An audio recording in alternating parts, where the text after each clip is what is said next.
ನಮಸ್ಕಾರ ಸ್ನೇಹಿತರೆ, vision 365 YouTube ಚಾನಲ್ಗೆ ತಮಗೆ ಸ್ವಾಗತ. ಭಾರತದ ಭೂಗೋಳ ಒಂದು ಸಬ್ಜೆಕ್ಟ್ನಲ್ಲಿ ಮೊದಲ ಅಧ್ಯಾಯ ಭಾರತದ ಭೌಗೋಳಿಕ ಲಕ್ಷಣಗಳು ಎಂಬ ಮೊದಲ ಅಧ್ಯಾಯವನ್ನು ಇವತ್ತು ಅಧ್ಯಯನ ಮಾಡೋಣ.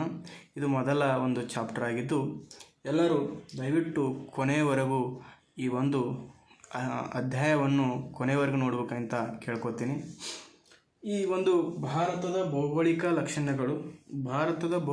ಲಕ್ಷಣಗಳಲ್ಲಿ ಭಾರತದ ಹಿನ್ನೆಲೆ, ಭೌಗೋಳಿಕ ಸ್ಥಾನ, ಭಾರತದ ತುದಿಗಳು ಮತ್ತು ಭಾರತದ ನೆರೆ ರಾಷ್ಟ್ರಗಳು ಯಾವ್ಯಾವ ಅದಾವು ಮತ್ತು ಅವುಗಳೊಂದಿಗೆ ಹಂಚಿಕೊಂಡ ಗಡಿರೇಖೆಗಳನ್ನು ನೋಡೋಣ. ಮತ್ತು ಭಾರತದಲ್ಲಿ ಕಂಡುಬರುವ ರಾಜ್ಯಗಳು ಮತ್ತು ಕೇಂದ್ರಾಡಳಿತ ಪ್ರದೇಶಗಳ ಬಗ್ಗೆ ಈ ಒಂದು ಅಧ್ಯಾಯದಲ್ಲಿ ಅಧ್ಯಯನ ಮಾಡೋಣ. ಮೊದಲಿಗೆ ಭಾರತದ ಭೌಗೋಳಿಕ ಲಕ್ಷಣಗಳು ಎಂಬ ಚಾಪ್ಟರ್ನಲ್ಲಿ ಭಾರತದ ಹಿನ್ನೆಲೆ ಅಂತ ನೋಡಿದಾಗ, ಹಿನ್ನೆಲೆ ಏನು? ಭಾರತ ಅಂತ ಯಾಕೆ ಕರೆದ್ರು ನಮ್ಮ ಭಾರತವನ್ನು ಅಂತಂತಂದರೆ, ಜೈನ ಪುರಾಣಗಳ ಪ್ರಕಾರ ಆದಿನಾಥ ಅಥವಾ ಋಷಭನಾಥನ ಮಗನಾದಂತಹ ಭರತ ಚಕ್ರವರ್ತಿ ಈ ದೇಶವನ್ನು ಆಳಿದ್ದರಿಂದ ಭಾರತ ಅಂತ ಹೆಸರು ಬಂದಿತ್ತು ಅಂತ ಹೇಳಿ ನೋಡ್ತೀವಿ. ಯಾರ ಮಗ? ಜೈನ ತೀರ್ಥಂಕ,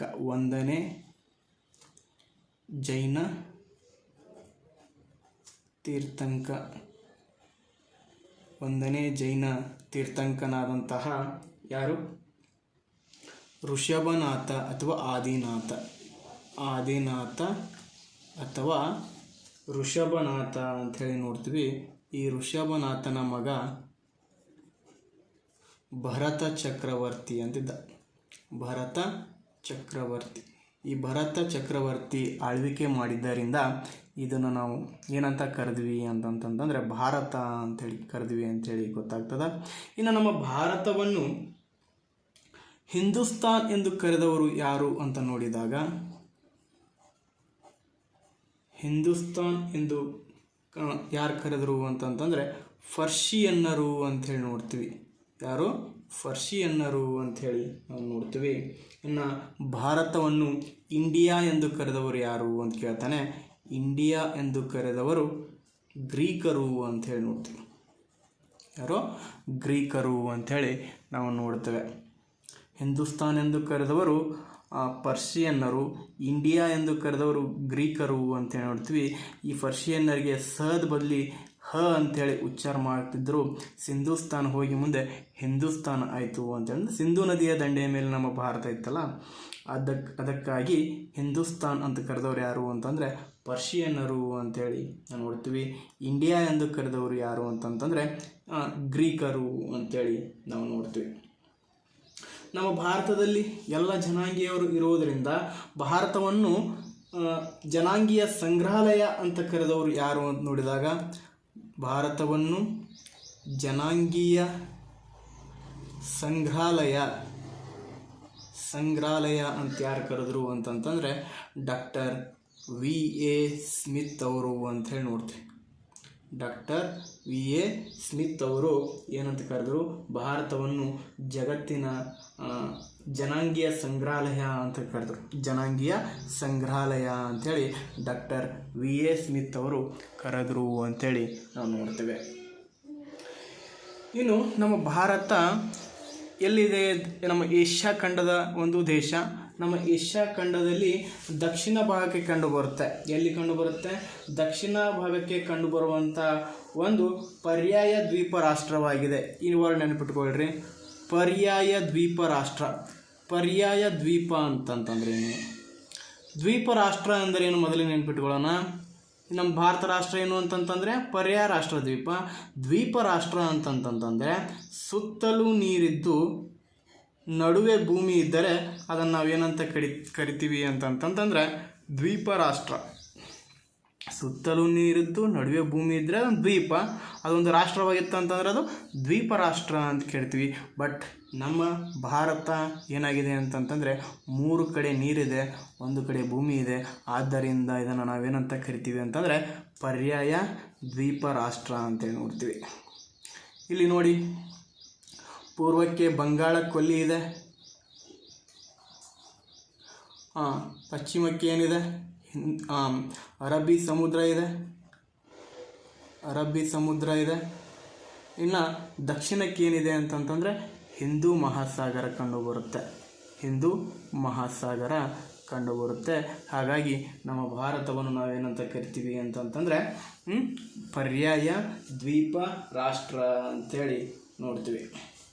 ಇನ್ನು ನೋಡಿ, ಭಾರತದ ಉತ್ತರದ ಕಡೆಗೆ ಹಿಮಾಲಯ ಇದೆ, ವಾಯವ್ಯದ ಕಡೆಗೆ ಥಾರ್ ಮರುಭೂಮಿ ಇದೆ.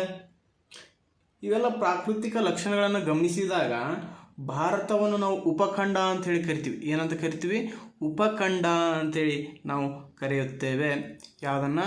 ಭಾರತವನ್ನು ಅಂಥೇಳಿ. ನೋಡಿ, ವಾಯವ್ಯಕ್ಕೆ ಥಾರ್ ಮರುಭೂಮಿ, ಉತ್ತರಕ್ಕೆ ಏನಿದೆ ಅಂತಂತಂದರೆ ಹಿಮಾಲಯದ ಪರ್ವತಗಳಿವೆ, ಈ ಕಡೆ ದಕ್ಷಿಣಕ್ಕೆ ಹಿಂದೂ ಮಹಾಸಾಗರ, ಪೂರ್ವಕ್ಕೆ ಬಂಗಾಳ ಕೊಲ್ಲಿ, ಪಶ್ಚಿಮಕ್ಕೆ ಅರಬ್ಬಿ ಸಮುದ್ರ. ಇವುಗಳೆಲ್ಲ ಗಮನಿಸಿದಾಗ ನಾವು ಭಾರತವನ್ನು ಉಪಖಂಡ ಅಂಥೇಳಿ ನಾವು ಕರಿತೇವೆ. ಇನ್ನು ಭಾರತದ ಭೌಗೋಳಿಕ ಸ್ಥಾನವನ್ನು ನೋಡಿದಾಗ,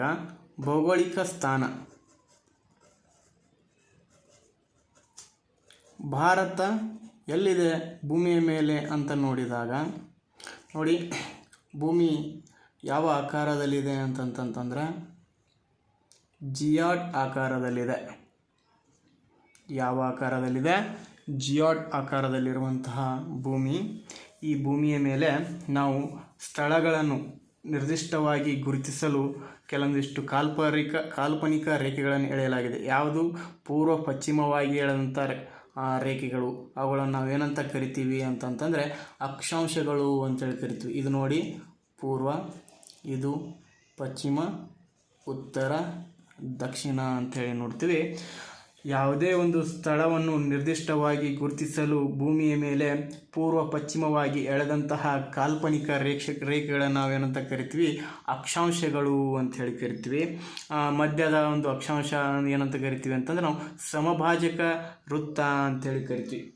ಸಮಭಾಜಕ ವೃತ್ತ ಭೂಮಿಯನ್ನು ಸಮನಾಗಿ ವಿಭಾಗಿಸಿದೆ, ಆದ್ದರಿಂದ ಇದನ್ನೇನಂತ ಕರಿತೀವಿ ಅಂತಂದರೆ ಸಮಭಾಜಕ ವೃತ್ತ. 0 ಡಿಗ್ರಿ ಅಕ್ಷಾಂಶ ಅಥವಾ ಸಮಭಾಜಕ ವೃತ್ತ. ಈ ಸಮಭಾಜಕ ವೃತ್ತ ಒಟ್ಟು ಅಕ್ಷಾಂಶಗಳು ಎಷ್ಟಿವೆ ಅಂತಂತಂದರೆ 180 ಅಕ್ಷಾಂಶಗಳಿವೆಯಲ್ಲ, ಇವುಗಳನ್ನು ನಾವೇನು ಹೆಂಗೆ ಎಳೆದಿದ್ದೀವಿ? ಪೂರ್ವ ಪಶ್ಚಿಮವಾಗಿ ಅಡ್ಡ ರೇಖೆಗಳು ಅಂಥೇಳಿ ನೋಡ್ತೀವಿ. ಹಾಗಾದರೆ ನಮ್ಮ ಭಾರತ ಯಾವ ಗೋಳದಲ್ಲಿದೆ? ಉತ್ತರಾರ್ಧ ಗೋಳದಲ್ಲಿದೆಯೋ ಅಥವಾ ದಕ್ಷಿಣಾರ್ಧ ಗೋಳದಲ್ಲಿದೆಯೋ ಅಂತ ನೋಡಿದಾಗ ಉತ್ತರಾರ್ಧ ಗೋಳದಲ್ಲಿದೆ. ಎಲ್ಲಿದೆ? ಉತ್ತರಾರ್ಧ ಗೋಳದಲ್ಲಿ ಕಂಡುಬರುತ್ತೆ. ಯಾವ ಭಾಗಕ್ಕೆ ಕಂಡುಬರುತ್ತೆ ಅಂತಂದರೆ ಪೂರ್ವ ಭಾಗಕ್ಕೆ ಕಂಡುಬರುತ್ತೆ. ಎಲ್ಲಿ ಕಂಡುಬರುತ್ತೆ? ಪೂರ್ವ ಭಾಗಕ್ಕೆ.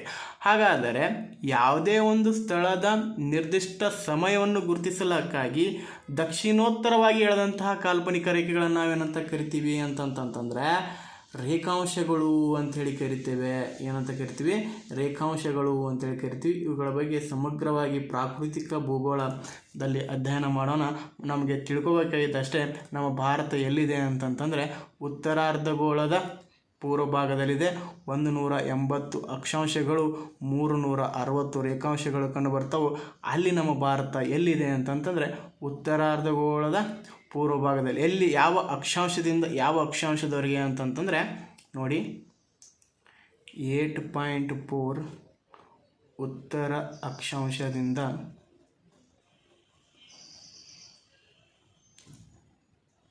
37.6 ಉತ್ತರ ಅಕ್ಷಾಂಶ ಅಂಥೇಳಿ ನೋಡ್ತೀವಿ. ನೋಡ್ಬೋದು, ನೀವು ಕನ್ಫ್ಯೂಸ್ ಆಗ್ಬೋದು. ಇದು ಸರ್ ಪೂರ್ವ, ಇದು ಪಶ್ಚಿಮ, ಇದು ಉತ್ತರ, ಇದು ದಕ್ಷಿಣ. ಇಲ್ಲಿ ಉತ್ತರ ಅಕ್ಷಾಂಶ ಅಂದ್ರಿ, ಇಲ್ಲಿ ದಕ್ಷಿಣ ಅಕ್ಷಾಂಶ ಅನ್ಬೇಕಾಗಿತ್ತಲ್ಲ ಅಂತ ಯೋಚನೆ ಮಾಡ್ಬೋದು. ಬಟ್ ನಮ್ಮ ಭಾರತ ಉತ್ತರಾರ್ಧ ಗೋಳದಲ್ಲಿ ಕಂಡು ಬರೋದ್ರಿಂದ ದಕ್ಷಿಣ ಭಾಗದಲ್ಲಿ ಇಲ್ಲ. ನಮ್ಮದು ಎಲ್ಲಿದೆ? ಉತ್ತರಾರ್ಧ ಗೋಳದಲ್ಲಿ ಕಂಡು ಬರೋದ್ರಿಂದ ಯಾವಾಗಲೂ ಅಕ್ಷಾಂಶವನ್ನು ಉತ್ತರ ಅಕ್ಷಾಂಶ ಅಂತಲೇ ಹೇಳಬೇಕು. ನಮ್ಮ ಭಾರತದ್ದು 8.4 ಉತ್ತರ ಅಕ್ಷಾಂಶದಿಂದ 37.6 ಉತ್ತರ ಅಕ್ಷಾಂಶ ಅಂಥೇಳಿ ನೋಡ್ತೀವಿ. ಅದೇ ರೀತಿಯಲ್ಲಿ ಅದೇ ರೀತಿಯಲ್ಲಿ ಯಾವ ರೇಖಾಂಶದವರೆಗೆ ಇದೆ ಅಂತಂತಂದರೆ 68.7 ಪೂರ್ವ ರೇಖಾಂಶ ಇಂದ 97.25 ಪೂರ್ವ ರೇಖಾಂಶ ಅಂಥೇಳಿ ನಾವು ನೋಡ್ತೀವಿ. ಯಾಕೆ ಪೂರ್ವ ರೇಖಾಂಶ ಅಂತ ತೊಗೊಂಡಿವಿ, ಇಲ್ಲಿ ಪಶ್ಚಿಮಕ್ಕಿದ್ರು ಅಂದರು, ಯಾಕಂತಂದ್ರೆ ಇಲ್ಲಿ ಎಲ್ಲಿದೆ ಪೂರ್ವ ಭಾಗಕ್ಕೆ ಕಂಡು ಬರೋದರಿಂದ ನಾವು ಪೂರ್ವ ರೇಖಾಂಶ ಅಂಥೇಳಿ ನಾವು ನೋಡ್ತೇವೆ. ಇನ್ನು ಭಾರತದ ಮೇಲೆ 23 ಕರ್ಕಾಟಕ ಸಂಕ್ರಾಂತಿ ವೃತ್ತವು ಹಾದು ಹೋಗಿದೆ. 23 ಕರ್ಕಾಟಕ ಸಂಕ್ರಾಂತಿ ವೃತ್ತ, ಅವುಗಳ ಬಗ್ಗೆ ಅಧ್ಯಯನ ಜಸ್ಟ್ ತಿಳ್ಕೊಳ್ಳಿ. 23 ಕರ್ಕಾಟಕ ಸಂಕ್ರಾಂತಿ ವೃತ್ತ ಇಲ್ಲಿ ಉತ್ತರ ಗೋಳಾರ್ಧದಲ್ಲಿ ಕಂಡು ಬರ್ತದೆ. ದಕ್ಷಿಣ ಗೋಳಾರ್ಧದಲ್ಲಿ ಕಂಡು ಬಂದರೆ ಮಕರ ಸಂಕ್ರಾಂತಿ ವೃತ್ತ ಅಂತೇಳಿ ಕರಿತಿದ್ವಿ. ಇಲ್ಲಿ ಏನು ಕರೆಯುತ್ತೀವಿ, ಉತ್ತರ ಏನದು ಕರ್ಕಾಟಕ ಸಂಕ್ರಾಂತಿ ವೃತ್ತ, ಉತ್ತರ ಗೋಳಾರ್ಧದಲ್ಲಿ ಕಂಡು ಬರ್ತಕ್ಕಂತಹ ಏನು ಕರ್ಕಾಟಕ ಸಂಕ್ರಾಂತಿ ವೃತ್ತ ಭಾರತದ ಮೇಲೆ ಹಾದು ಹೋಗಿದೆ. ನೋಡಿ ಇಲ್ಲಿ ಹಾದು ಹೋಗಿದೆ. ಇದನ್ನು ನಾವು ಏನಂತ ಕರಿತೀವಿ, ಇದು ಎಷ್ಟು ರಾಜ್ಯಗಳ ಮೇಲೆ ಹಾದು ಹೋಗಿದೆ ಅಂತೇಳಿ ಕ್ವಶನ್ ಆಗ್ತದೆ. 23 ಕರ್ಕಾಟಕ ಸಂಕ್ರಾಂತಿ ವೃತ್ತ ಎಷ್ಟು ರಾಜ್ಯಗಳ ಮೇಲೆ ಹಾದು ಹೋಗಿದೆ ಅಂತಂತಂದರೆ 8 ರಾಜ್ಯಗಳ ಮೇಲೆ. ಯಾವ್ಯಾವ ರಾಜ್ಯಗಳು ಅಂತಂತಂದರೆ ರಾಜಸ್ಥಾನ, ಗುಜರಾತ್, ಮಧ್ಯಪ್ರದೇಶ, ಛತ್ತೀಸ್ಗಢ, ಜಾರ್ಖಂಡ್, ತ್ರಿಪುರ, ಪಶ್ಚಿಮ ಬಂಗಾಳ, ಮಿಜೋರಾಂ. ಇದಕ್ಕೆ ಒಂದು ಕೋಡ್ ಇದೆ, ನಂದಾದಂಥ ಕೋಡ್. ರಾಘು ಮಚ್ಚ ಜಾತ್ರೆ ಒಳಗೆ ಪರ್ಸನ್ ಮೀಟ್ ಮಾಡಿಸು ಅಂಥೇಳಿ ಒಂದು ನೆನಪಿಟ್ಕೋಬೋದು. ಇನ್ನೊಂದು ನಿಮಗೆ ಯಾವ್ಯಾವ ಥರ ಟ್ರಿಕ್ಸ್ ಬೇಕೋ ಆ ಥರ ನೆನಪಿಟ್ಕೋಬೋದು. ನಮ್ಮದು ಟ್ರಿಕ್ಸ್ ಅಂತಂತಂದರೆ ರಾಘು ಮಚ್ಚ ಜಾತ್ರೆ ಒಳಗೆ ಪರ್ಸನ ಮೀಟ್ ಮಾಡಿಸು ಅಂಥೇಳಿ. ನೋಡಿ, ರಾಜಸ್ಥಾನ, ಗುಜರಾತ, ಮಧ್ಯಪ್ರದೇಶ, ಛತ್ತೀಸ್ಗಢ, ಜಾರ್ಖಂಡ್, ತ್ರಿಪುರ, ಪಶ್ಚಿಮ ಬಂಗಾಳ, ಮಿಜೋರಾಂ ಇಷ್ಟು ರಾಜ್ಯಗಳ ಮೇಲೆ ಯಾವ್ದು ಹಾದು ಹೋಗ್ಯದ ಅಂತಂತಂದರೆ ಕರ್ಕಾಟಕ ಸಂಕ್ರಾಂತಿ ವೃತ್ತ. 23 ಕರ್ಕಾಟಕ ಸಂಕ್ರಾಂತಿ ವೃತ್ತ ಅಂಥೇಳಿ ನಾವು ನೋಡ್ತೀವಿ. ಅದೇ ರೀತಿಯಾಗಿ ಒಂದು 82 ಪೂರ್ವ ರೇಖಾಂಶ ಕೂಡ ಭಾರತದ ಮೇಲೆ ಹಾದು ಹೋಗಿದೆ. ಅಂದರೆ 82 ಪೂರ್ವ ರೇಖಾಂಶ ಅಂಥೇಳಿ ಬರುತ್ತಾ. 82 ಈ 82 ಪೂರ್ವ ರೇಖಾಂಶವು ಎಲ್ಲಿ ತನಕ ಆದಿದು ಅಂತಂತಂದರೆ ಉತ್ತರ ಪ್ರದೇಶದ ಅಲಹಾಬಾದ್, ಇಲ್ಲಿ ಉತ್ತರ ಪ್ರದೇಶದ ಅಲಹಾಬಾದ್ನಿಂದ ಎಲ್ಲಿಂದ ಉತ್ತರ ಪ್ರದೇಶದ ಅಲಹಾಬಾದ್ನಿಂದ ಆಂಧ್ರ ಪ್ರದೇಶದ ಕಾಕಿನಾಡಿನವರೆಗೆ ಏನು ಹಬ್ಬಿಕೊಂಡಿದೆ. ಏನದು 82 ಪೂರ್ವ ರೇಖಾಂಶ ಅಂತೇಳಿ ನೋಡ್ತೀವಿ. ಇದನ್ನು ಏನಂತ ಕರಿತೀವಿ ಅಂತಂದರೆ ಭಾರತದ ಸಮಯ ನಿರ್ಧಾರಕ ರೇಖಾಂಶ ಅಂತೇಳಿ ಕರಿತೀವಿ. ಭಾರತದ ಸಮಯ ನಿರ್ಧಾರಕ ರೇಖಾಂಶ, ಇಂಡಿಯನ್ ಸ್ಟ್ಯಾಂಡರ್ಡ್ ಟೈಮ್. ಮತ್ತು ಅಲಹಾಬಾದ್ ರೇಖಾಂಶ ನಮ್ಮ ಭಾರತದ ಸಮಯ ಯಾವ್ದ್ರ ಮೇಲೆ ಡಿಪೆಂಡ್ ಆಗ್ಯದ ಅಂತಂತಂದರೆ ಈ 82 ಪೂರ್ವ ರೇಖಾಂಶ ಅಂಥೇಳಿ ನೋಡ್ತೀವಿ. ಇದು ಗ್ರೀನ್ವಿಚ್ ಸಮಯಕ್ಕಿಂತ ಎಷ್ಟು ತಾಸು ಮುಂದಿದೆ ಅಂತ ಕ್ವಶನ್ ಆಗ್ಯದ. 5 ಗಂಟೆ 30 ನಿಮಿಷ, 5.5 ತಾಸು ಏನದ ಅಂತಂತಂದರೆ ಮುಂದೆ ಇದೆ ಅಂಥೇಳಿ ನಾವು ನೋಡ್ತೇವೆ. ಇನ್ನು ಈ 23 ಕರ್ಕಾಟಕ ಸಂಕ್ರಾಂತಿ ವೃತ್ತ ಮತ್ತು 80 ಡಿಗ್ರಿ ಪೂರ್ವ ರೇಖಾಂಶ, 80 ಡಿಗ್ರಿ ಪೂರ್ವ ರೇಖಾಂಶ ಎಲ್ಲಿ ಸಂಧಿಸ್ತಾವು ಅಂತಂತಂತಂದರೆ ಮಧ್ಯಪ್ರದೇಶದ ಜಬಲ್ಪುರ್ ಎಂಬಲ್ಲಿ 80 ಡಿಗ್ರಿ ಅಂಥೇಳಿ ನೋಡ್ತೀವಿ. 80 ಡಿಗ್ರಿ ಪೂರ್ವ ರೇಖಾಂಶ ಮತ್ತು ಈ ಯಾವುದಿದು 23 ಕರ್ಕಾಟಕ ಸಂಕ್ರಾಂತಿ ವೃತ್ತ, 23 ಕರ್ಕಾಟಕ ಸಂಕ್ರಾಂತಿ ವೃತ್ತ ಅಂಥೇಳಿ ನೋಡ್ತೀವಿ. ಇವೆಲ್ಲಿ ಸಂಧಿಸ್ಯಾವು ಅಂತಂತಂದರೆ ಮಧ್ಯಪ್ರದೇಶದ ಜಬಲ್ಪುರ್ ಮಧ್ಯಪ್ರದೇಶದ ಜಬಲ್ಪುರ್ ಅಂಥೇಳಿ ನಾವು ನೋಡ್ತೀವಿ. ಅದನ್ನು ನಾವು ಏನಂತ ಕರಿತೀವಿ, ಭಾರತದ ಭೌಗೋಳಿಕ ಕೇಂದ್ರ ಅಂತೇಳಿ ಕರಿತೀವಿ. ನೋಡಿ, ಏನಂತ ಕರಿತೀವಿ, ಭಾರತದ ಭೌಗೋಳಿಕ ಕೇಂದ್ರ. ಪ್ರತಿಯೊಂದು ಪಾಯಿಂಟನ್ನು ನೀವು ನೋಟ್ಸ್ ಮಾಡ್ಕೊತ ಹೋಗಿ. ಒಂದೇ ಡೈಗ್ರಾಮ್ನ ಹಾಕೋಬೇಡ್ರಿ, ಬೇರೆ ಬೇರೆ. ನಾನು ಒಂದೇ ಡೈಗ್ರಾಮ್ನ ಹಾಕೀನಿ, ಬೇರೆ ಬೇರೆ ಡೈಗ್ರಾಮ್ಗಳನ್ನು ಹಾಕಿ ಆ ಪಾರ್ಟ್ಸ್ಗಳನ್ನು ಗುರುತಿಸ್ಕೋಬೇಕು. 80 ಡಿಗ್ರಿ ಪೂರ್ವ ರೇಖಾಂಶ ಮತ್ತು 23.5 ಕರ್ಕಾಟಕ ಸಂಕ್ರಾಂತಿ ವೃತ್ತ ಮಧ್ಯಪ್ರದೇಶದ ಜಬಲ್ಪುರ್ ಎಂಬಲ್ಲಿ ಸಂಧಿಸ್ತವು. ಆದ್ದರಿಂದ ಇದನ್ನೇನಂತ ಕರಿತೀವಿ ಅಂತಂದ್ರೆ ಭಾರತದ ಭೌಗೋಳಿಕ ಕೇಂದ್ರ ನಟ್ಟು ನಡುವೆ ಇದೆ. ಯಾವುದು ಅಂತಂದರೆ ಮಧ್ಯಪ್ರದೇಶದ ಜಬಲ್ಪುರ್ ಅಂತೇಳಿ ನಾವು ನೋಡ್ತೇವೆ. ಇನ್ನೊಮ್ಮೆ ರಿವಿಷನ್ ಮಾಡ್ಕೊಳ್ಳೋಣ.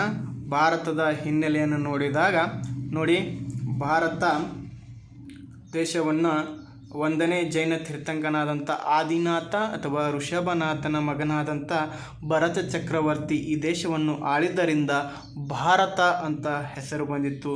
ನಮ್ಮ ಭಾರತವನ್ನು ಹಿಂದೂಸ್ತಾನ್ ಎಂದು ಕರೆದವರು ಪರ್ಷಿಯನ್ನರು, ಇಂಡಿಯಾ ಎಂದು ಕರೆದವರು ಗ್ರೀಕರು ಅಂಥೇಳಿ ನೋಡ್ತೀವಿ. ಇನ್ನು ಜನಾಂಗೀಯ ಸಂಗ್ರಹಾಲಯ ಅಂಥೇಳಿ ಕರೆದವರು ಯಾರು ಅಂತಂತಂದರೆ ಡಾಕ್ಟರ್ V.A. ಸ್ಮಿತ್ ಅವರು ಅಂಥೇಳಿ ನೋಡ್ತೀವಿ. ಏಷ್ಯಾ ಖಂಡದಲ್ಲಿ ನಮ್ಮ ಭಾರತ ದಕ್ಷಿಣ ಭಾಗಕ್ಕೆ ಕಂಡುಬರುವಂಥ ಒಂದು ಪರ್ಯಾಯ ದ್ವೀಪ ರಾಷ್ಟ್ರವಾಗಿದೆ. ಪರ್ಯಾಯ ದ್ವೀಪ ರಾಷ್ಟ್ರ ಅಂತ ಹೇಳಿದೆ. ನಿಮಗೆ ದ್ವೀಪ ಅಂತಂದರೆ ಸುತ್ತಲೂ ನೀರಿದ್ದು ನಡು ಭೂಮಿ ಇತ್ತಂದರೆ ಅದನ್ನು ದ್ವೀಪ, ನಡುಗಡ್ಡೆ ಅಂತ ಹೇಳಿ ಕರಿತೀವಿ. ಅದು ಒಂದು ರಾಷ್ಟ್ರವಾಗಿತ್ತಂದ್ರೆ ದ್ವೀಪ ರಾಷ್ಟ್ರ ಅಂತ ಕರಿತೀವಿ. ಆದರೆ ನಮ್ಮ ಭಾರತ 3 ಕಡೆ ನೀರದ ಕಡೆ ಹಿಮಾಲಯ ಪರ್ವತಗಳು ಕಂಡು ಬರ್ತವೆ. ಆದ್ದರಿಂದ ಏನಂತ ಕರೀತಾರೆ ಅಂತಂದರೆ ಪರ್ಯಾಯ ರಾಷ್ಟ್ರ ದ್ವೀಪ ಅಂಥೇಳಿ, ಇದು ಪರ್ಯಾಯ ದ್ವೀಪ ರಾಷ್ಟ್ರ ಅಂಥೇಳಿ ನಾವು ನೋಡ್ತೀವಿ.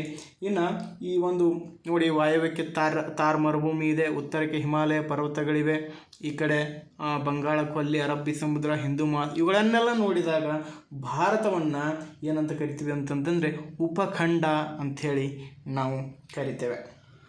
ಇನ್ನು ಭಾರತ ಎಲ್ಲಿದೆ, ಭೌಗೋಳಿಕ ಸ್ಥಾನವನ್ನು ನೋಡಿದಾಗ ನಮ್ಮ ಭೂಮಿಯ ಮೇಲೆ ಜಿಯಾಡ್ ಆಕಾರದಲ್ಲಿರುವಂತಹ ಭೂಮಿಯ ಮೇಲೆ ಉತ್ತರಾರ್ಧಗೋಳದ ಪೂರ್ವ ಭಾಗದಲ್ಲಿ ಕಂಡುಬರುತ್ತದೆ. ಉತ್ತರಾರ್ಧಗೋಳದ ಪೂರ್ವ ಭಾಗದಲ್ಲಿ ಕಂಡುಬರುತ್ತೆ. ನೋಡಿ, 8.4 ಉತ್ತರ ಅಕ್ಷಾಂಶದಿಂದ 37.6 ಉತ್ತರ ಅಕ್ಷಾಂಶದವರೆಗೆ ಇದೆ. ರೇಖಾಂಶಗಳನ್ನು ನೋಡಿದಾಗ 68.7 ಪೂರ್ವ ರೇಖಾಂಶದಿಂದ 97.25 ಪೂರ್ವ ರೇಖಾಂಶದವರೆಗೆ ಇದೆ ಅಂಥೇಳಿ ನಾವು ನೋಡ್ತೀವಿ. ಇನ್ನು 23.5 ಕರ್ಕಾಟಕ ಸಂಕ್ರಾಂತಿ ವೃತ್ತ ಕೂಡ ಹಾದು ಹೋಗಿದೆ ಭಾರತದ ಮೇಲೆ. ಎಷ್ಟು ರಾಜ್ಯಗಳ ಮೇಲೆ ಹಾದು ಹೋಗಿದೆ ಅಂತಂದರೆ 8 ರಾಜ್ಯಗಳ ಮೇಲೆ. ಆ ರಾಜ್ಯಗಳು ಯಾವುವು ಅಂತಂತಂದರೆ ರಾಜಸ್ಥಾನ್, ಗುಜರಾತ್, ಮಧ್ಯಪ್ರದೇಶ್, ಛತ್ತೀಸ್ಗಢ, ಜಾರ್ಖಂಡ್, ತ್ರಿಪುರ, ಪಶ್ಚಿಮ ಬಂಗಾಳ, ಮಿಜೋರಾಂ ಅಂತೇಳಿ ನೋಡ್ತೀವಿ. ಇನ್ನು 82.5 ಅಲಹಾಬಾದ್ ರೇಖಾಂಶ ಭಾರತದ ಸಮಯ ನಿರ್ಧಾರಕ ರೇಖಾಂಶ. ಎಷ್ಟು ರಾಜ್ಯಗಳ ಮೇಲೆ ಹಾದು ಹೋಗಿದೆ ಅದನ್ನು ಕೂಡ ಕೇಳ್ತಾನೆ. 5 ರಾಜ್ಯಗಳ ಮೇಲೆ ಹಾದು ಹೋಗಿದೆ. ಆ 5 ರಾಜ್ಯಗಳು ಯಾವುವು ಅಂತಂತಂದರೆ ಒಂದು ಉತ್ತರ ಪ್ರದೇಶ, ಇನ್ನೊಂದು ಮಧ್ಯಪ್ರದೇಶ, ಛತ್ತೀಸ್ಗಢ, ಒಡಿಸ್ಸಾ, ಆಂಧ್ರ ಪ್ರದೇಶ್.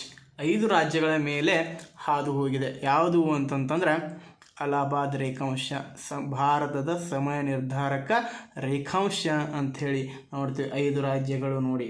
ಇನ್ನೊಂದು ನೀವು ಇಲ್ಲಿ ಸಿಮಿಲ್ಯಾರಿಟೀಸ್ ಕಂಪೇರ್ ಮಾಡಬೇಕು. ಈ ಕಡೆ 23.5 ಕರ್ಕಾಟಕ ಸಂಕ್ರಾಂತಿ ವೃತ್ತನೂ ಹಾದು ಹೋಗಿದೆ. ಎಲ್ಲೆಲ್ಲಿ? ಮಧ್ಯಪ್ರದೇಶ್ ಮತ್ತು ಛತ್ತೀಸ್ಗಢಲ್ಲಿ. ಇಲ್ಲಿ ನೋಡಿ, ಇಲ್ಲಿ ಮಧ್ಯಪ್ರದೇಶ್ ಮತ್ತು ಛತ್ತೀಸ್ಗಢ ಮೇಲೆ 82.5 ಉತ್ತರ 82.5 ಪೂರ್ವ ರೇಖಾಂಶ ಕೂಡ ಹಾದು ಹೋಗಿದೆ. ಹಾಗಾಗಿ 2 ಹಾದು ಹೋಗಿರುವಂತಹ ರಾಜ್ಯಗಳು ಅಂತ ಕೇಳ್ಬೋದು. ಯಾವ್ಯಾವಪ್ಪ ಅಂತಂದ್ರೆ ಒಂದು ಮಧ್ಯಪ್ರದೇಶ್, ಛತ್ತೀಸ್ಗಢ ಅಂಥೇಳಿ ನಾವು ನೋಡ್ತೇವೆ. ಇನ್ನು 80 ಡಿಗ್ರಿ ಪೂರ್ವ ರೇಖಾಂಶ, 80 ಡಿಗ್ರಿ ಪೂರ್ವ ರೇಖಾಂಶ ಮತ್ತು 23.5 ಕರ್ಕಾಟಕ ಸಂಕ್ರಾಂತಿ ವೃತ್ತವು ಎಲ್ಲಿ ಸಂಧಿಸ್ತವು ಅಂತಂದರೆ ಮಧ್ಯಪ್ರದೇಶದ ಜಬಲ್ಪುರ್ ಎಂಬಲ್ಲಿ ಸಂಧಿಸುತ್ತವೆ. ಅದನ್ನು ನಾವು ಏನಂತ ಕರಿತೀವಿ? ಭಾರತದ ಭೌಗೋಳಿಕ ಕೇಂದ್ರ ಅಂತ ಹೇಳಿ ನೋಡ್ತೀವಿ. ಈಗ ಆಲ್ರೆಡಿ ಹೇಳಿನಿ, 82.5 ಅಲಹಾಬಾದ್ ರೇಖಾಂಶವು ಗ್ರೀನ್ವಿಚ್ ಸಮಯಕ್ಕಿಂತ ಎಷ್ಟು ಗಂಟೆ ಮುಂದಿದೆ ಅಂತಂದರೆ 5 ಗಂಟೆ 30 ನಿಮಿಷ ಅಥವಾ 5:30 ಗಂಟೆ ಅಂಥೇಳಿ ನಾವು ನೋಡ್ತೇವೆ. ಮುಂದೆ ನಾವು ಭಾರತದ ತುದಿಗಳನ್ನು ನೋಡೋಣ. ಭಾರತದ ತುದಿಗಳು ನೋಡಿ, ಮೊದಲಿಗೆ ದಿಕ್ಕುಗಳನ್ನು ನೋಡೋಣ. ಪೂರ್ವ, ಪಶ್ಚಿಮ, ಉತ್ತರ, ದಕ್ಷಿಣ. ನೋಡಿ, ಭಾರತವು ಪೂರ್ವ ಪಶ್ಚಿಮವಾಗಿ ಎಷ್ಟು ಕಿಲೋಮೀಟರ್ ಉದ್ದ ಇದೆ ಅಂತ ಮೊದಲಿಗೆ ನೋಡಿಕೊಳ್ಳೋಣ. 2933 ಕಿಲೋಮೀಟರ್. ಇದು ಪೂರ್ವ ಪಶ್ಚಿಮವಾಗಿ ಇರುವಂಥ ಒಂದು ದೂರ. ಈ ಪೂರ್ವ ಪಶ್ಚಿಮವಾಗಿ ಇರುವಂತಹ ಒಂದು ದೂರ 2933 ಕಿಲೋಮೀಟರ್ ಆಗಿದ್ದು, ಭಾರತದ ಪೂರ್ವದ ತುದಿ ಯಾವುದು ಅಂತಂತಂದರೆ ಭಾರತದ ಪೂರ್ವದ ತುದಿ ಯಾವುದಾಗುತ್ತೆ? ಅರುಣಾಚಲ ಪ್ರದೇಶದ ಕಿಬಡಿ ಅಥವಾ ಕಿಬಾತ್ ಅಂತ ಹೇಳಿ ನೋಡ್ತೀವಿ. ಕಿಬಡಿ ಅಥವಾ ಕಿಬಾತ್, ಅರುಣಾಚಲ ಪ್ರದೇಶ ರಾಜ್ಯದ ಕಿಬಡಿ ಅಥವಾ ಕಿಬಾತ್ ಅಂತ ಬರ್ತಾರೆ ಪ್ರದೇಶ. ಅದು ಭಾರತದ ಪೂರ್ವದ ತುತ್ತ ತುದಿಯಾಗಿದೆ. ಇನ್ನು ಪಶ್ಚಿಮದ ತುತ್ತ ತುದಿ ಯಾವುದು ಅಂಥೇಳಿ ನಾವು ನೋಡಿದಾಗ ಗುಜರಾತ್ ರಾಜ್ಯದ ಯಾವುದಪ್ಪ ಅಂತಂತಂದರೆ ಗೌಹರಮತಿ. ಗುಜರಾತ್ ರಾಜ್ಯದ ಗೌಹರಮತಿ ಅಂಥೇಳಿ ನಾವು ನೋಡ್ತೇವೆ. ಇಲ್ಲಿದೆ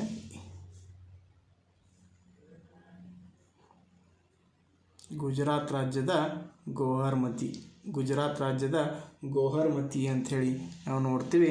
ಇನ್ನು ಪೂರ್ವದ ತುದಿ ಆಯಿತು ಯಾವುದು? ಕಿಬಡಿ ಅಥವಾ ಕಿಬಾತ್. ಪಶ್ಚಿಮದ ತುದಿ ಆಯಿತು ಗೌಹರಮತಿ ಅಂಥೇಳಿ. ಆ ಪೂರ್ವ ಪಶ್ಚಿಮವಾಗಿ ಭಾರತ ಎಷ್ಟು ಕಿಲೋಮೀಟರ್ ಉದ್ದವಾಗಿದೆ ಅಂದರೆ 2933 ಕಿಲೋಮೀಟರ್. 2933 ಕಿಲೋಮೀಟರ್. ಇನ್ನು ಉತ್ತರ ದಕ್ಷಿಣವಾಗಿ ಭಾರತ ಎಷ್ಟು ಕಿಲೋಮೀಟರ್ ಉದ್ದವಾಗಿದೆ ಅಂತ ನೋಡಿದಾಗ 3214 ಕಿಲೋಮೀಟರ್. ಎಷ್ಟು? 3214 ಕಿಲೋಮೀಟರ್ ಉದ್ದವಾಗಿದೆ. ಹಾಗಾದರೆ ಉತ್ತರದ ತುದಿ ಯಾವುದು ಅಂತ ನೋಡಿದಾಗ ಇಂದಿರಾ ಕೋಲ್. ಯಾವುದು? ಇಂದಿರಾ ಕೋಲ್. ಇನ್ನು ದಕ್ಷಿಣದ ತುದಿ ಅಂತ ನೋಡಿದಾಗ ಯಾವುದು ಅಂತಂತಂದರೆ ಕನ್ಯಾಕುಮಾರಿ. ಯಾವುದು? ಕನ್ಯಾಕುಮಾರಿ. ತಮಿಳುನಾಡಿನಲ್ಲಿ ಕಂಡುಬರುವಂತಹ ಕನ್ಯಾಕುಮಾರಿ ಅಂಥೇಳಿ ನಾವು ನೋಡ್ತೇವೆ. ಆದರೆ ಈ ಪಾಯಿಂಟ್ ನೆನ್ಪಿಟ್ಕೋಬೇಕು, ಆ ದ್ವೀಪಗಳನ್ನು ಒಳಗೊಂಡಾಗ, ಸಮುದ್ರವನ್ನು ಒಳಗೊಂಡಾಗ ಇಲ್ಲಿ ಅಂಡಮಾನ್ ನಿಕೋಬಾರ್ಗಳಲ್ಲಿ ಕಂಡುಬರ್ತಕ್ಕಂಥ ಇಂದಿರಾ ಪಾಯಿಂಟ್. ಯಾವುದು? ಇಂದಿರಾ ಪಾಯಿಂಟ್ ಅಂತೇಳಿ ನಾವು ಕರಿತೀವಿ. ದ್ವೀಪಗಳನ್ನು ಪರಿಗಣಿಸಿದಾಗ ಗ್ರೇಟ್ ನಿಕೋಬಾರ್ನಲ್ಲಿ ಕಂಡು ಬರ್ತಕ್ಕಂತಹ ಇಂದಿರಾ ಪಾಯಿಂಟ್ ಏನಿದೆ ಅಂತಂದರೆ ದಕ್ಷಿಣದ ತುತ್ತು ತುದಿ ಆಗುತ್ತೆ. ಅದರದ ಒಂದು ಅಕ್ಷಾಂಶ ಎಷ್ಟಿದೆ ಅಂತಂತಂದರೆ 6.45. ಇಲ್ಲಿಂದ 6.45 ಅಂಥೇಳಿ ನೋಡ್ತೀವಿ. ಈ ಕ್ವಶನ್ ಆಗಿತ್ತು, ಯಾವ ಅಕ್ಷಾಂಶದಲ್ಲಿ ಕಂಡು ಬರುತ್ತೆ ಇಂದಿರಾ ಪಾಯಿಂಟ್ ಅಂತಂತಂದರೆ ಇಂದಿರಾ ಪಾಯಿಂಟ್ 6.45 ಅಂಥೇಳಿ ನಾವು ನೋಡ್ತೇವೆ. ಕನ್ಯಾಕುಮಾರಿ ಗ್ರೇಟ್ ನಿಕೋಬಾರ್ನಲ್ಲಿ ಕಂಡು ಬರ್ತಕ್ಕಂತಹ ಇಂದಿರಾ ಪಾಯಿಂಟ್ ದಕ್ಷಿಣದ ತುತ್ತು ತುದಿ. ಇದು ಯಾವಾಗ ಅಂತಂತಂದರೆ ದ್ವೀಪಗಳನ್ನು ಪರಿಗಣಿಸದೇ ಇದ್ದಾಗ ಯಾವುದಾಗುತ್ತೆ ಅಂತಂತಂದರೆ ಕನ್ಯಾಕುಮಾರಿ ಆಗುತ್ತೆ. ನೋಡಿದರೆ ಇದು ಭಾರತದ ತುದಿಗಳು ಅಂಥೇಳಿ ನೋಡ್ತೀವಿ. ಭಾರತದ ತುದಿಗಳು ನೋಡಿ, ಪೂರ್ವ ಪಶ್ಚಿಮವಾಗಿ 2933 ಕಿಲೋಮೀಟರ್ ಉದ್ದವಾಗಿದ್ದು ಪೂರ್ವದ ತುತ್ತ ತುದಿ ಯಾವುದು ಅಂತಂದರೆ ಅರುಣಾಚಲ ಪ್ರದೇಶದ ಕಿಬಡಿ ಅಥವಾ ಕಿಬಾತ್. ಇನ್ನು ಪಶ್ಚಿಮದ ತುತ್ತ ತುದಿ ಯಾವುದು ಅಂತಂದರೆ ಯಾವುದು ಗೋಹರ್ಮತಿ ಅಂಥೇಳಿ ಕಂಡು ಬರುತ್ತೆ, ಗುಜರಾತ್ ರಾಜ್ಯದ ಗೋಹರ್ಮತಿ. ಇನ್ನು ಉತ್ತರ ದಕ್ಷಿಣವಾಗಿ ನೋಡಿದಾಗ ಭಾರತದ ಉದ್ದ ಎಷ್ಟಿದೆ ಅಂತಂದರೆ 3214 ಕಿಲೋಮೀಟರ್, 3214 ಕಿಲೋಮೀಟರ್ ಅಂತ ಹೇಳಿ ನೋಡ್ತೀವಿ. ಉತ್ತರದ ತುತ್ತ ತುದಿ ಇಂದಿರಾ ಕೊಯ್ಲ್, ದಕ್ಷಿಣದ ತುತ್ತ ತುದಿ ಕನ್ಯಾಕುಮಾರಿ ದ್ವೀಪಗಳನ್ನು ಪರಿಗಣಿಸಿದಾಗ 6.45 ಅಕ್ಷಾಂಶದಲ್ಲಿ ಕಂಡು ಬರ್ತಕ್ಕಂತಹ ಇಂದಿರಾ ಪಾಯಿಂಟ್ ಇದು ಗ್ರೇಟ್ ನಿಕೋಬಾರ್ನಲ್ಲಿ ಕಂಡುಬರುತ್ತೆ ದ್ವೀಪಗಳನ್ನು ಪರಿಗಣಿಸಿದಾಗ ಅಂಥೇಳಿ ನಾವು ನೋಡ್ತೇವೆ. ಇನ್ನು ಈ ಇಂದಿರಾ ಪಾಯಿಂಟ್ಗೆ ಇನ್ನೊಂದು ಹೆಸರಿದೆ, ಏನಂತ ಕರಿತೀವಿ ಅಂತಂತಂದರೆ ಪಿಗ್ಮಿಲಿಯನ್ ಪಾಯಿಂಟ್ ಅಂತ ಕರಿತೀವಿ. ನೋಡಿ ಏನಂತ ಕರಿತೀವಿ, ಪಿಗ್ಮಿಲಿಯನ್ ಪಾಯಿಂಟ್ ಅಂಥೇಳಿ ನಾವು ಕರೆಯುತ್ತೇವೆ. ಪಿಗ್ಮಿಲಿಯನ್ ಪಾಯಿಂಟ್, ಇಂದಿರಾ ಪಾಯಿಂಟ್ ಅಂದರೂ ಒಂದೇ, ಪಿಗ್ಮಿಲಿಯನ್ ಪಾಯಿಂಟ್ ಅಂತಂದರೂ ಒಂದೇ ಅಂಥೇಳಿ ನಾವು ನೋಡ್ತೇವೆ. ಮುಂದೆ ಭಾರತದ ವಿಸ್ತೀರ್ಣವನ್ನು ನೋಡೋಣ. ಭಾರತದ ವಿಸ್ತೀರ್ಣ, ಭಾರತದ ವಿಸ್ತೀರ್ಣ ಅಂತ ಟೋಟಲಾಗಿ ಎಷ್ಟು ವಿಸ್ತೀರ್ಣ ಹೊಂದಿದೆ ಅಂತೇಳಿ ನೋಡೋಣ.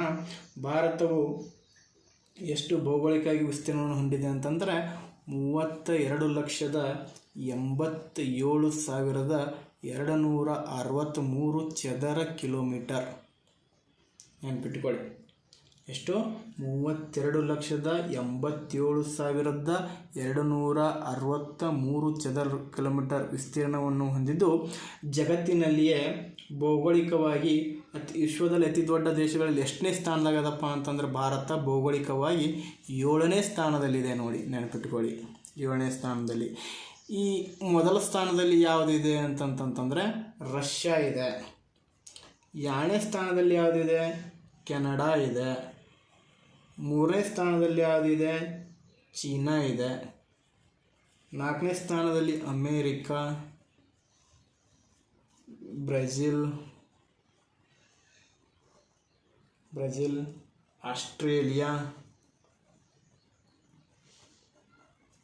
ಲಾಸ್ಟ್ ಇಂಡಿಯಾ ಅಂತ ಹೇಳಿ ನೋಡ್ತೀವಿ. ಇಂಡಿಯಾ ಎಷ್ಟನೇ ಸ್ಥಾನ? 7ನೇ ಸ್ಥಾನ. ನೋಡಿ ಇದನ್ನ ನೆನ್ಪಿಟ್ಕೋಬೋದು ಹೆಂಗೆ? CCUBAI.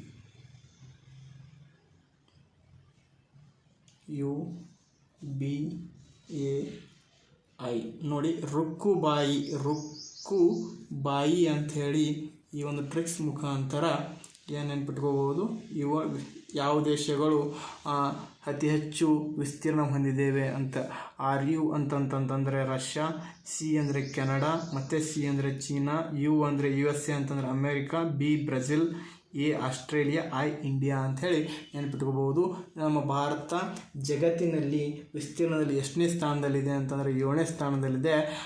ಎಷ್ಟು?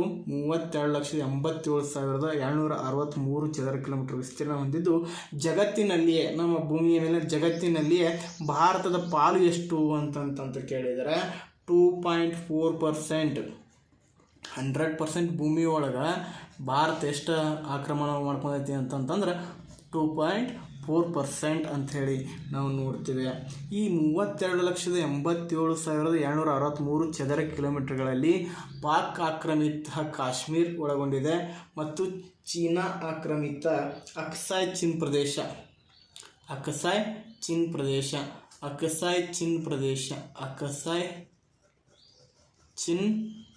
ಪ್ರದೇಶ ಇಲ್ಲಿ POK, ಪಾಕ್ ಆಕ್ಯುಪೈಡ್ ಕಾಶ್ಮೀರ ಅಂತೇನು ಕರಿತೀವಲ್ಲ, ಇದನ್ನು ಒಳಗೊಂಡೇ 32,87,263 ಚದರ ಕಿಲೋಮೀಟರ್ ವಿಸ್ತೀರ್ಣವನ್ನು ಭಾರತ ಹೊಂದಿದೆ.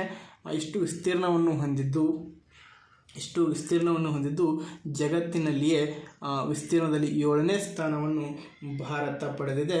ಜಗತ್ತಿನಲ್ಲಿ ಭಾರತದ ಪಾಲು ವಿಸ್ತೀರ್ಣದಲ್ಲಿ ಎಷ್ಟು ಅಂತ ಕೇಳಿದರೆ ಏನಪ್ಪ ಅಂತಂತಂದರೆ 2.4%. ಇನ್ನು ಜನಸಂಖ್ಯೆಯಲ್ಲಿ ಭಾರತ ಎಷ್ಟನೇ ಸ್ಥಾನದಲ್ಲಿದೆ? ಎಷ್ಟನೇ ಸ್ಥಾನದಲ್ಲಿ ಇದೆ ಜನಸಂಖ್ಯೆಯಲ್ಲಿ ಭಾರತ? 2ನೇ ಸ್ಥಾನದಲ್ಲಿ ಕಂಡುಬರುತ್ತೆ. 2ನೇ ಸ್ಥಾನದಲ್ಲಿ. ವಿಸ್ತೀರ್ಣದಲ್ಲಿ 7ನೇ ಸ್ಥಾನ, ಜನಸಂಖ್ಯೆಯಲ್ಲಿ 2ನೇ ಸ್ಥಾನ.